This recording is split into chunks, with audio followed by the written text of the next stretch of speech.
Kompania e telefonisë celulare Eagle Mobile ka vendosur të mbulojë financiarisht shkollimin e 20 rinjve jetim duke filluar me pagesën e bursës studimore konviktit dhe deri tek veshjet. Gjatë ceremonisë së dhënies së kësaj mbështetje financiare ishin të pranishëm zonja e parë të Utatopi dhe përfaqësues të fondacioneve humanitare. 20 rinjve jetim ju janë ofruar bursa studimi pranë universiteteve private në vend dhe shkollave të mesme. Nismëtari i këtij projekti ka qenë kompania e telefonisë celulare në vend Eagle Mobile. Drejtori i përgjithshëm i kësaj kompanie, Ali Tashkin, tha se Eagle Mobile do të mbulojë të gjitha shpenzimet për këta fëmijë, duke filluar nga akomodimi në konvikte e deri tek veshjet. Këto bursa sipas tij do të zgjasin për një periudhë 3-4 vjeçare sipas cikleve të studimit. Në këtë ceremoni ka marrë pjesë edhe zonja e parë të Utatopi, e cila u shpreh se në trinomin politik, shoqëri civile dhe biznes duhet ende bashkëpunim për të ndihmuar shtresat në nevojë.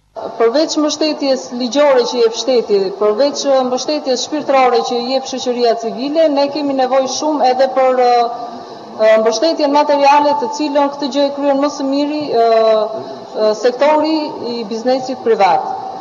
Në këtë ceremoni kanë marrë pjesë ndërkohë dhe personalitete të tjera si përfaqësues të fondacioneve që ndihmojnë jetimët shqiptar, por edhe përfaqësues të politikës në vend.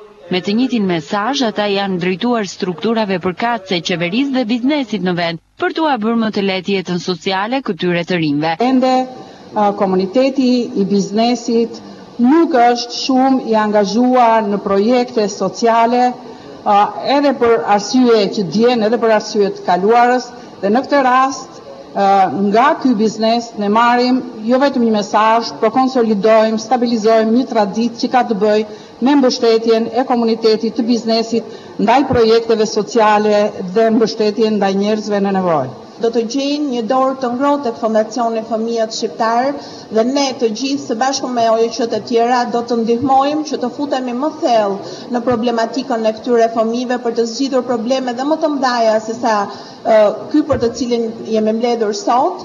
Megjithatë, ne vlerësojmë shumë dhe themi që ky projekt i cili ka filluar është një hapje e dyerve të shpresës për këta fëmijë. Kompania Eagle Mobile vitin 2009 e ka deklaruar si vitin e fëmijëve jetim.